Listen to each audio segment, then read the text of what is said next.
shift from, I know that I should be doing this, to actually implementing it? So you've got to move from interest to commitment. Now, for that to occur, you have to...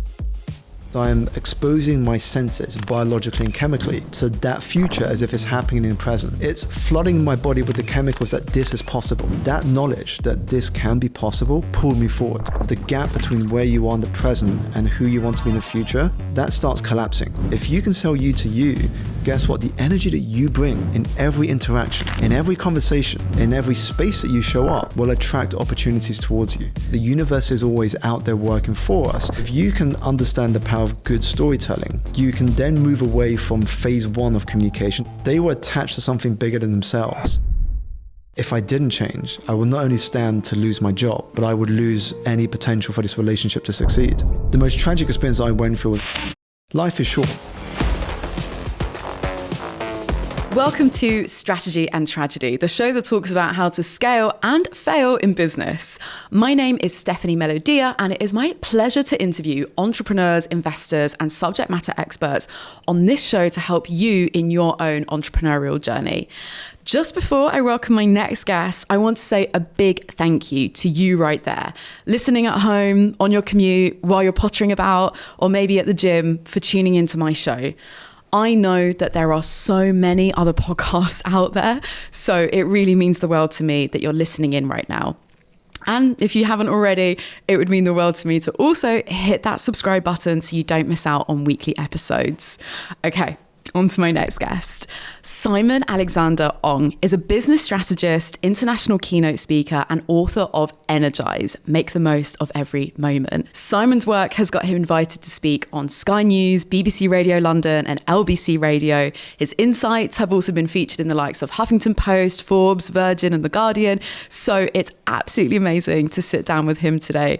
Simon, welcome to the show. Thank you so much for having me. All right, so we have to open the conversation with the whole energy piece. We're here with your book, Energise, which I love the front cover. It's gorgeous. It's a fantastic book. And I think when I first met you, I actually said to you, there's so much out there in terms of time management, right? Like, I don't know how many videos, books, everything is around how to organize your day, how to organize your time. But actually through my own personal experience of burnout, I realized your energy, managing your energy is far more important. So this totally speaks to me. Why did you want to write about energy, Simon? Because like many people, I've gone through periods of my life where I burnt out, I was exhausted, and I kept asking myself, what was I doing wrong that kept getting me to this position? And I realized that I hadn't been focusing on my energy. And when I looked at some of the people that were doing so many amazing things with their lives, it wasn't because they were the fastest or the smartest or the most intelligent, but they were able to manage their energy well. So they could thrive and they could show up in every situation they were in with a sort of energy that drew people towards them. And that made me look at my own self. And the first place it started was my physical energy. I realized I didn't get enough sleep.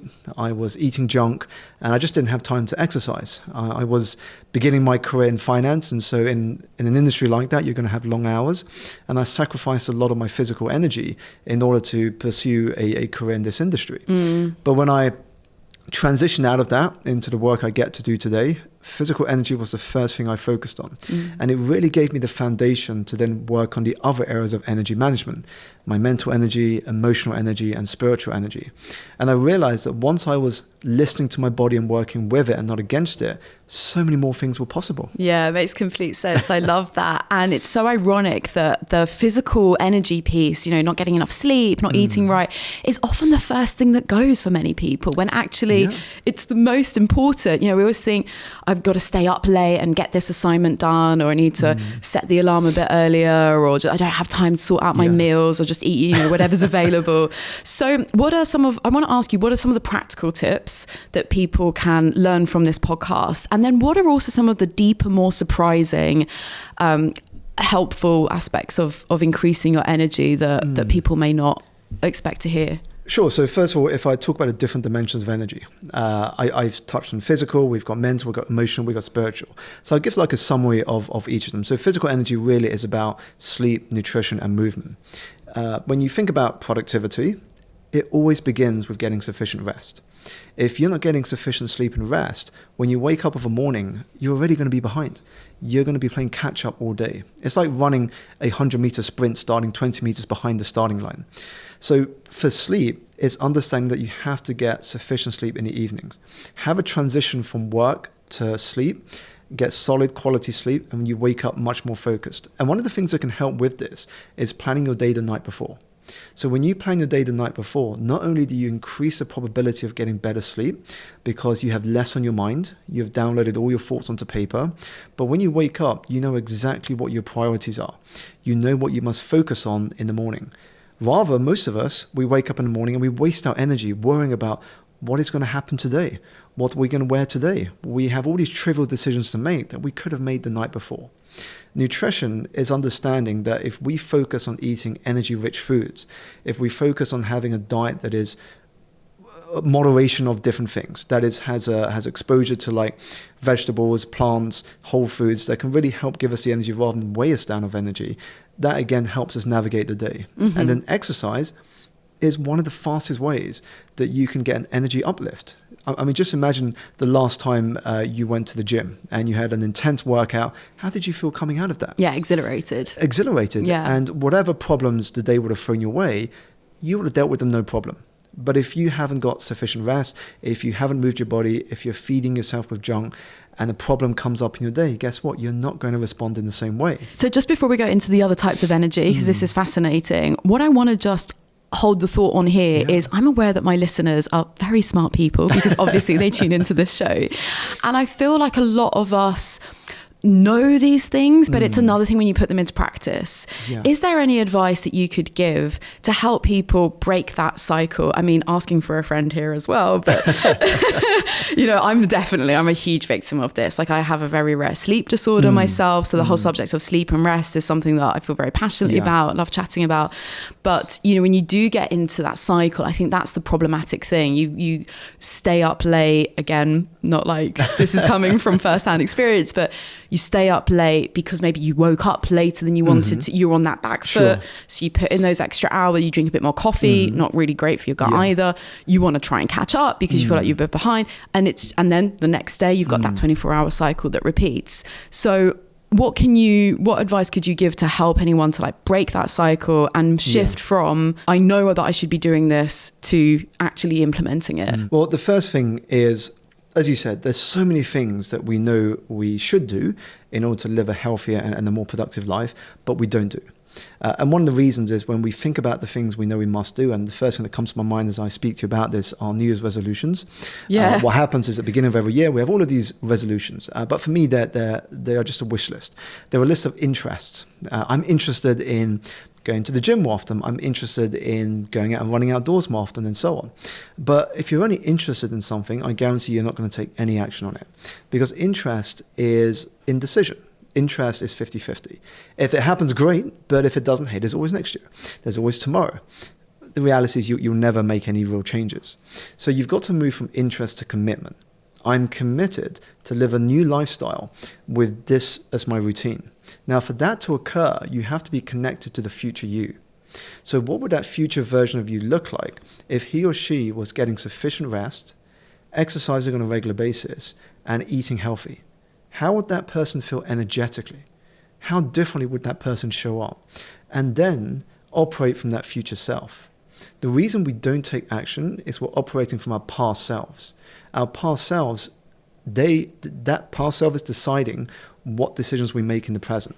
But if we start to operate from our future self such that we work backwards from our future self, those decisions become a lot easier. I love this so much, Simon. You're getting me so excited because the whole topic of self-identity is something I feel very passionately about, because it's how you're saying the past selves, it's how we've always identified ourselves. It's whatever label we've assumed. And I think not only whatever identity we hold about ourselves, but what everyone else has come to know us to be like is another, you know, without sounding unkind to friends and family people around us, but it's almost like another prison, because everyone else has those expectations and labels around you. That's just kind of another level to break free of that. So it does take a certain amount of courage, I think, to to move closer to that future you.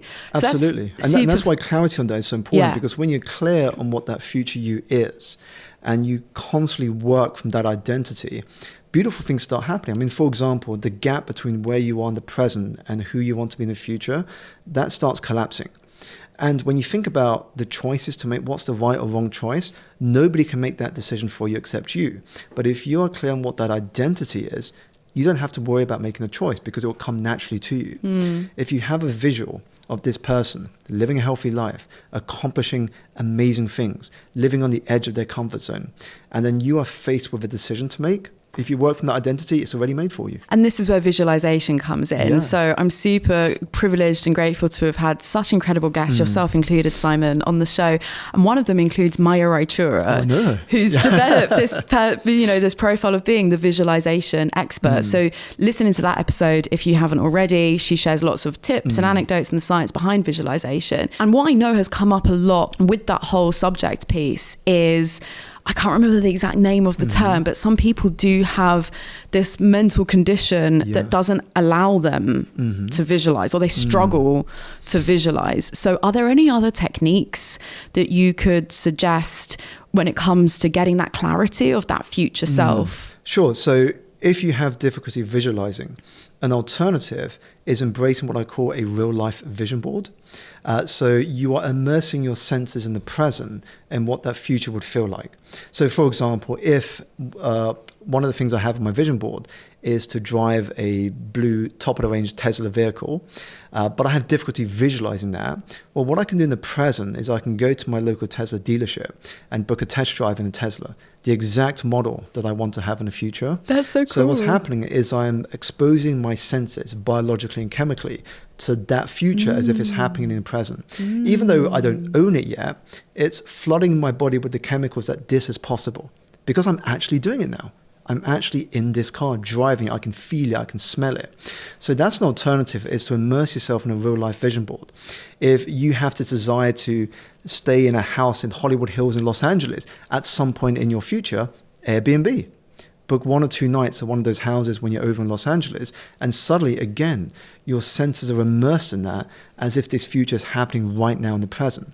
And what that does is it raises the motivation and the inspiration inside of you to take the steps forward to make it happen. I love that so much, Simon. And I feel like that's the best excuse to just go and like take a test drive of a fancy car anyway. Have you ever done anything like that yourself for a particular goal that you've had? Yeah, so at the beginning of my entrepreneur journey, one of the things I wanted to do was to join a members club. And I didn't know which one to join. I used to see in the papers lots of celebrities coming out of a club in Mayfair called Annabelle's.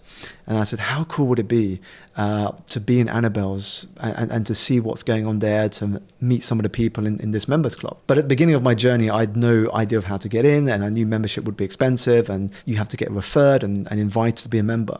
And then I was reading a Condé Nast magazine in W.H. Smith. And at the back of this magazine, it said there was an event being held at Annabelle's for Condé Nast readers. And it shared the Eventbrite link.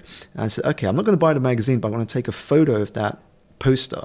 I'm going to go to the Eventbrite link and then book myself a ticket. I think it was £45 ticket. So for me, £45 was a small amount to be in that members club, hearing a conversation on stage with a couple of people about travel, but then to mingle with the people at that club. Yeah. So I was there, spent the whole night, I think it was about 4 or 5 hours in the club. Wow. I got to meet a host of amazing people, but I was looking around this place thinking, wow, I'm actually living this vision board. I'm here in Annabelle's, there's some amazing guests here.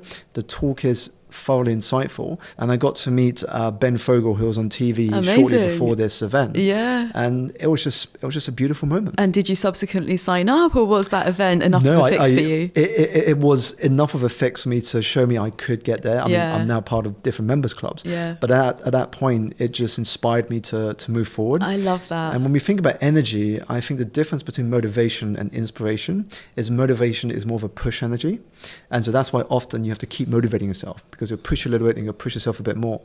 Inspiration, however, has more of a pulling energy. So when I was in this club and I immersed myself in various real-life vision board examples, what happened is that knowledge that this can be possible pulled me forward. And I found myself waking up the next morning inspired by the smell of possibilities. I didn't have to motivate myself. I was up straight away. I was like, how am I going to make this happen? Who do I need to speak to? What action must I take?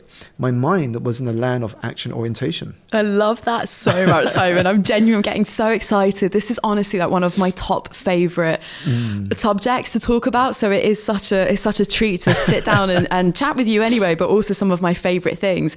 I think just to underscore for the listeners as well, visualization, like I am a very visual kind of instinctive person. So for me, it comes extremely easily. I actually I was practicing visualization, dare I say, manifestation as well, before it was even a thing, before I was even fully conscious that was what I was doing.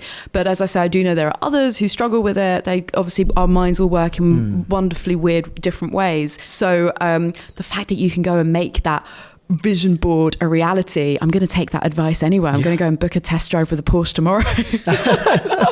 But it's powerful because it is. Once you are connected to the vision of who you want to be, and you believe it is possible, that's key. You have to believe it is possible. It's one thing saying, this is my vision board, this is what I want to achieve, I'm going to be in this stage, I'm going to be on this magazine. But the next question is, do you actually think that's believable? But if you do, and this is why there's always two sales, which I mentioned in the book. The second is selling you to others, and the first is selling you to you. If you can sell you to you, guess what? The energy that you bring in every interaction, in every conversation, in every space that you show up will attract opportunities towards you. Because that is what you emit to the people that come into your field.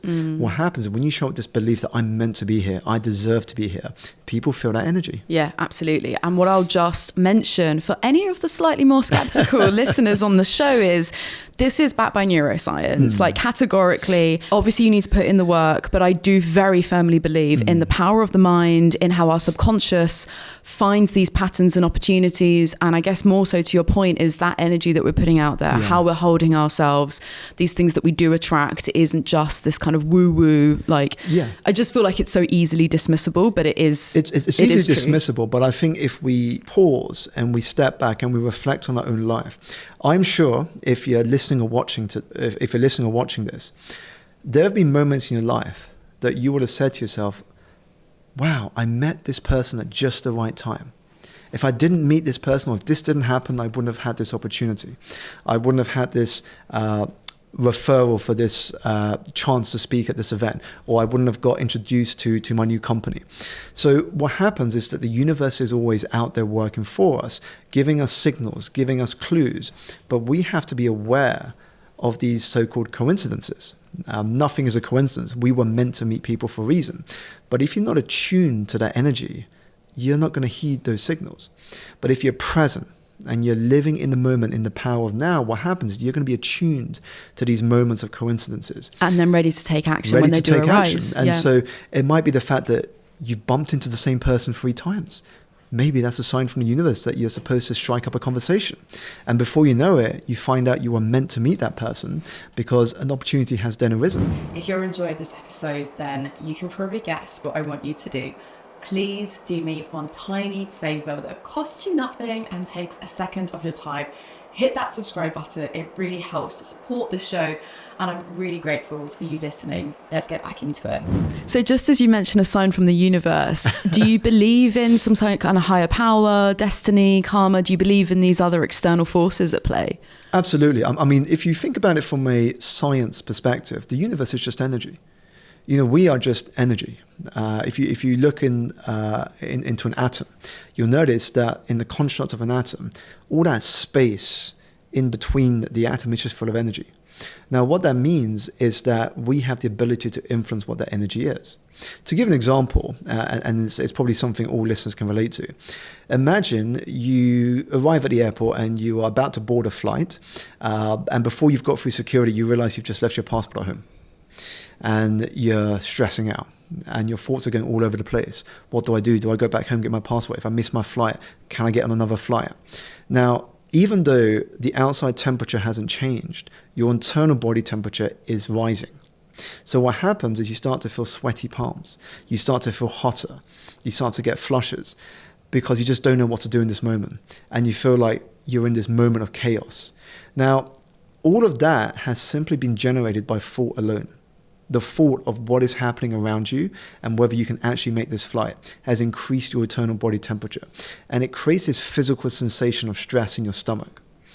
We also get that every week. If you're in a job you hate, Sunday nights and Monday mornings, you probably can relate to that. You have this physical tension inside of your stomach. Now, if our thoughts can make us ill, is it not possible that our thoughts can make us better? Our thoughts can make us better as well. And that's the power of the mind. What we bring into our thinking, we bring into our reality. Because our mind is like a target machine. When we give it something to focus on, that's what it focuses its energy on. And it's either going to be positive or negative. Energy is infectious. It just doesn't matter which thing we touch on. If we spend time around negative thoughts and energy, guess what? We're going to feel more negative. And the same with if we spend time around positive thoughts and energy, we're going to feel more positive.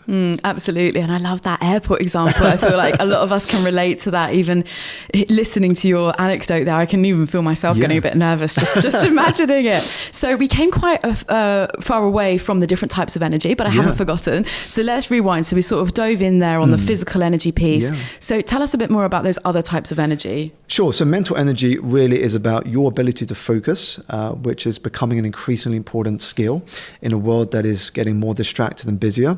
The ability to cultivate a resilient mindset and also to access your creative energy. We all have creativity. As we grow, that tends to be suppressed because of conforming to society and conforming to other people's standards.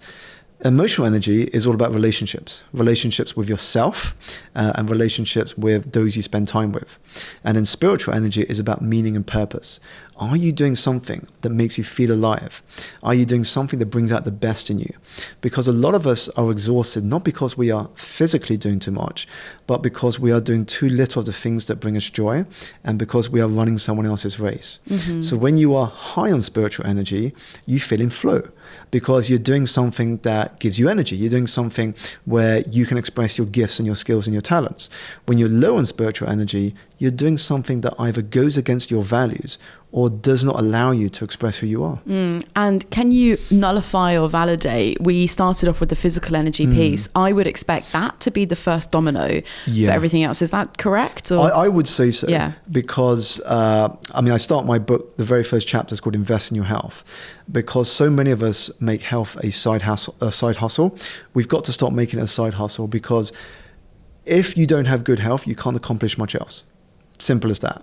You know, the healthy person will have lots of hopes and dreams. The sick will only have one. Yeah. And so if you've got a good foundation of physical energy, that allows you to then look at the other areas and address them in your life. You know, something I always think of, I'm really interested in kind of language and linguistics and, you know, this plays into, you know, our self-talk and, this is a bit of a weird confession, but I absolutely love in the English language where sometimes we refer to ourselves as my person. And I love it so much. So you say, for example, like, I'm going to take my person to bed, for example, right? And I love it so much because it's a reminder that we are not just our bodies, but instead we are this, whatever you want to call it, the soul, the being, the person inside of these physical vessels that, you know, we've been put in on earth. You know, I'm not going spiritual or religious or anything, but I think this just further compounds the argument for prioritizing the physical health, the physical energy, because we are all kind of, there's no escaping these persons that we're occupying. And we only have one body. If we don't treat our body well, then how are we going to live a long life? How are we going to have the energy to accomplish all the other things we want to do? Yeah, exactly. And so that's why it begins with physical energy.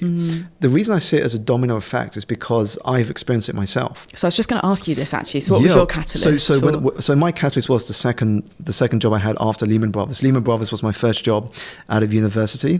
14 months later, it collapsed on the back of the financial crisis. I was in a second job in a hedge fund, long hours, punishing work. Everything was sacrificed: sleep, food, movement. And it got to a point where I was completely burnt out. It was impacting my relationship with my girlfriend. And so I came to the decision to resign. And I moved deliberately to another job in finance because I didn't know anything else. My whole career up until that point was all in finance. Can I just ask, sorry to jump in really quickly, but just at this point in the story, was there, so you'd been kind of run dry, like low energy or no energy reserves. Was there something specific that helped? Because I know it's, especially if this is your first job, to go up to your manager and say, look, this is it, I'm quitting. Was there something specific that really sort of was the nail in the coffin? Yeah, so it was Christmas one year, and I remember going to some client entertainment at the end of a long day. And before I went downstairs, the club was underground. Before I went downstairs, I texted my girlfriend and said, I will be back home taking the last train, so don't wait up with me. I should be back about 1:30 in the morning. And I went down, I checked my bags into the cloakroom. Of course, I get no network because now underground. And then the evening starts, and there's lots of nice entertainment. The drinks start flowing, and before long, I'm intoxicated. Somehow, I find myself stumbling out of the club, calling a taxi. I end up home more around 3:34 in the morning. And I look at my phone, and there's voice notes, there's missed calls, there's messages, because my girlfriend, rightly so, was worried about where I was. And she was still up worrying, where is he? And so I get home, and I'm trying to escape the conversation I knew I had to have with her. And I think it was that which really pushed me over the edge to make a decision to change. Because I realized in that moment that if I didn't change, I would not only stand to lose my job, but I would lose any potential for this relationship to succeed. So that was really the moment that kind of got me to think about where I was heading. And it was tough because I grew up in a society where as men we weren't allowed to talk about our feelings. It's more about pull your socks up, get on with it. It's about being tough. It's about facing things head on and not really sharing what you're going through. And so having this opportunity to really speak into that and to share with her, I think it was very healthy for me. And so I made that change. I deliberately moved into another job in finance, but much more comfortable, I should say, relatively. It was 9 to 5. It was a research job, but it gave me the time in the evenings and weekends to start focusing on my physical energy, to have time to exercise, to have time to meal plan, to eat healthier, time to actually get rest and sleep in my schedule. And so that really was the beginning of addressing my physical energy. Interesting. Rebuilding those fundamental blocks. Yeah, really interesting. I was wondering if there would be more of a story here, right? Because there's always that moment where, I think we always know something's not right, but to actually take action, sometimes we do need those things to happen. So the other things I want to come on to here with you is you're obviously such a powerful storyteller. You are a public speaker. So I want to ask you about the power of storytelling in business. So most of the listeners are entrepreneurs, they've got their own businesses, startup founders. Storytelling is absolutely vital, especially if there are some more kind of technical founders and they know they need to, but don't really know where to start. I'd love to hear some of your, the tips on why it's so important and how, to be better storytellers. And then we'll get into public speaking as well if there's time. So first of all, stories are important because they create an emotional connection with the listener. And emotion is nothing more than energy in motion. Now, when you feel an emotion or feeling from a story, it touches your heart. Now, once it touches your heart, you're inspired. And then the next phase of that is influence. What is the action you're going to take as a result of feeling a certain way? And this is why stories are so important. If you look at many businesses, fundamentally, they don't do much different. You can look at one industry and look at all of the companies that operate in that industry and say, by and large, they sell the same products. But what differentiates the products is the stories that are attached to those products. And how we tell them is the creation of a brand. If someone hears a story about this product, they want to become part of the story because they feel an association with it. So to give an example, Apple sells mobile phones. Now, lots of other companies also sell mobile phones, but the brand and the story they tell is this idea of thinking different. It's this idea of creative pursuit, where for the people that are pushing the edges, pushing the boundaries, that think different, that don't mind standing out from the crowd to embrace their uniqueness. Now, immediately, that's a story. And that's a story that people will resonate with and identify themselves as part of something bigger. And so if you can understand the power of good storytelling, you can then move away from phase one of communication. And phase one of communication is informing. Any of us can inform. You give somebody some messages to share with their employees or their team. Anybody can just inform people. The second phase is inspire. And Inspire is all about storytelling. It's all about emotion. And then the third phase is influence. Can you now, once you've got them engaged, move them towards action? And that's the power of a good communicator. And this is where it's so non-negotiable for business leaders, right? So as you're starting to build teams, attracting talent, that's where it's more crucial to move from information to inspiration and then influence. I love that. Yeah, so the story, just I'm thinking of those phases, the story that comes to my mind is of Clarence Johnson. So in 1943, he received a call from the US Department of Defense, and he was told that German jet fighters had just appeared across the skies of Western Europe, and the Americans wanted a counterpunch. And on this call, he was given this mission that they were thinking about undertaking, which was to build America's first military jet fighters. Except what happened is they had two things working against them. One was the time constraint. They needed something done quick. And second, this was the first of its kind. So they didn't have time for mistakes to happen. This had to be perfect. But within the time frame, they were able to deliver. Clarence Johnson was able to build a separate team out from the main company to focus on developing this jet fighter. And he did it faster than the timeline allowed for him. But the interesting thing is when you look at the story, it wasn't that he told the team, our goal is to build a jet fighter in record time. That's not very emotional. He focused on a vision. He focused on a story when he communicated to his team. He said, we stand here on the precipice of history. We have the power to change the future of humanity. What you are doing here is going to help humanity survive. If we don't, who knows what will happen? They were attached to something bigger than themselves. They realized they could be the saviors of the future of humanity. And then everyone came together united as a team to create America's first military jet fighter in record time. Wow, Simon, that is such a powerful story. Wow, I love that. Some inspiration for our founders as well. You're setting a vision, communicating it, by getting that emotional buy-in. It's bigger than yourselves. Simon, very sadly, we're running out of time. So my traditional closing question on the show is, given the title, Strategy and Tragedy, well, not to be super negative, but one of the core beliefs is that often the best lessons can come from the biggest mistakes. I think we already talked about, we covered the burnout, your episode, and what kind of led you to discovering the more energy management, the physical kind of burnout piece. Is there anything else you'd like to share with our listeners? Is there any other sort of big mistakes that's taught you lessons you'd like to share? Yeah, I mean, connected to the theme of strategy and tragedy, I think the most tragic experience I went through was when I was 17 years old. I lost my mum to an unfortunate accident. And it was very unexpected. It wasn't like, she had a disease and we knew that her time was going to come. It was completely out of the blue. But what that taught me is how short life is. Life is short. I mean, we think we have forever, but we don't. And when you look at life, let's assume you live until 80. You are going to live in that span of time, 4,000 weeks or 29,000 days, which is not a lot. But when you appreciate just how short life is, you begin to make different decisions. You begin to channel your energy into truly living. And more importantly, you acquire one of the greatest skills there is, which is to collapse that gap between idea and execution. Most of us have such a huge gap between idea and execution. But when you collapse that gap, that is how you make progress. And that is how you set foot on a more fulfilling path in life. Simon, that's such powerful words to end this on. Thank you so much for that. I would just want to mention as well, you're saying about 4,000 weeks, the book 4,000 Weeks by Oliver Burkeman. I mean, after you've read Energise by Simon Alexander Ong, add that one to the list as well, because that's also, it talks to that point. It's super powerful. Simon, thank you so much for your time coming on the show.